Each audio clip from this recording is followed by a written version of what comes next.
Welcome to the new Camtasia Studio. We encourage you to watch and play with this Getting Started project video to learn some of the most important concepts of using the editor.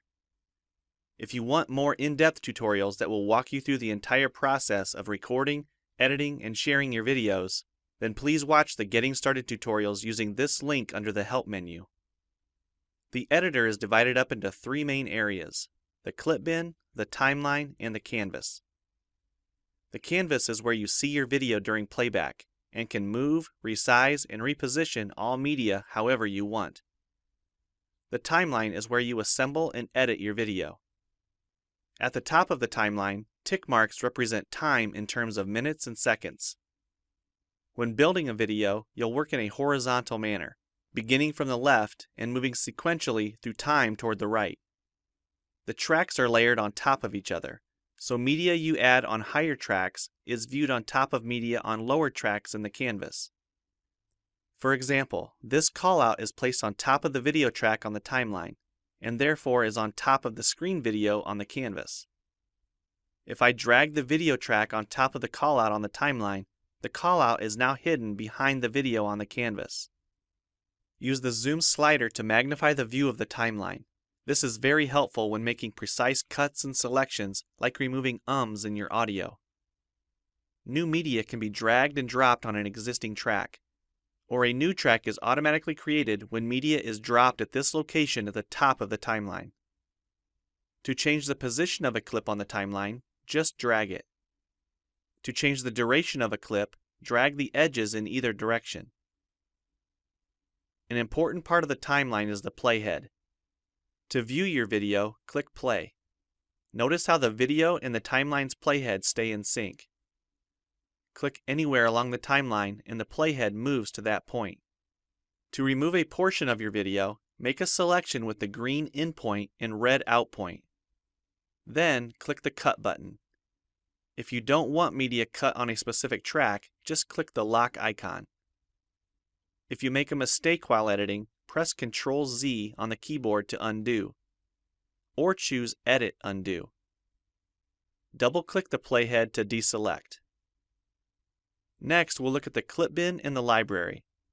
The clip bin holds recordings, audio files, images, and title slides being used in the project you're currently working on.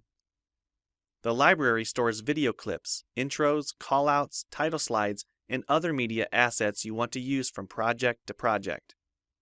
It is pre-populated with professional content you can use in your videos. You can download more media from our website by clicking this link. You'll find a lot more music, callouts, and animated titles to use in your projects, and it's all free. Once you find something you like this callout for example, just drag it to a track on the timeline and resize and reposition it as needed.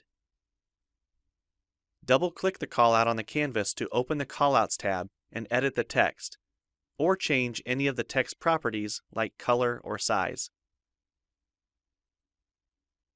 You can find a number of other callouts to use in your projects by expanding the Shapes menu.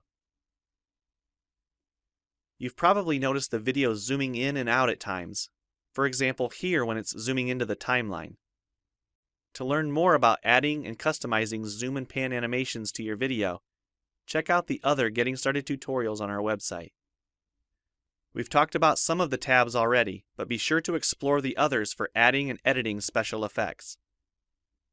If they don't all show up as tabs, click on the More tab to explore others, like the speech-to-text capabilities and captions, and the improved quizzing. Also, transitions can now be dragged directly to the timeline and added on top of clips. So we've shown a few ways you can navigate and edit your video. But how do you get content into your video? To make a new screen recording, click the Record the Screen button. If you already have an audio or video recording you'd like to use, click the Import Media button.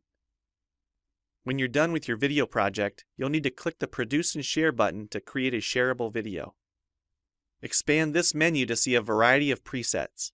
We have a new video player that plays back your MP4 video and includes other interactive features like table of contents, closed captions, quizzes, and even hotspots. These features are available when hosting your video on TechSmithScreencast.com or the video and player on your own web server.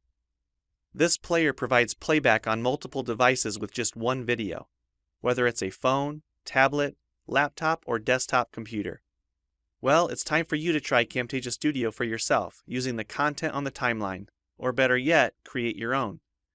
We have lots of free tutorials on our website, and I recommend you begin with the Getting Started series.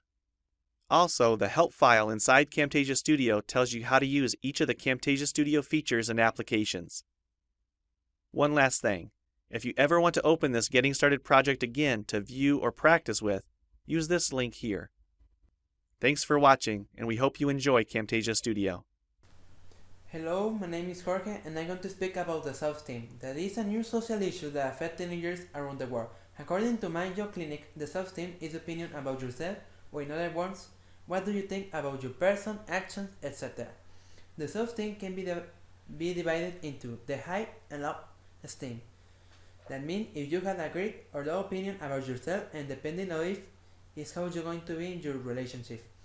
How I know if I have a high or low self-esteem? It is an easy question to know because you need to see a person, and depending on action you can describe if it have a good self-esteem. The person that suffers low self-esteem generally are antisocial, lonely, and some persons. An example would be here that is a low self-esteem person that developed this because he failed exams, he think that he don't going to achieve his dream, etc. How I improve my self-esteem? One example is that you need to stop have negative things about everything because it only going to bring you sadness and depression. The best way to eliminate is thinking other things, for example, the football, video games, etc. Whatever you think they're going to to become happy, etc. Second, get the goal. It means that you must put your achievements that you want to get because it brings effort and happiness to ourselves.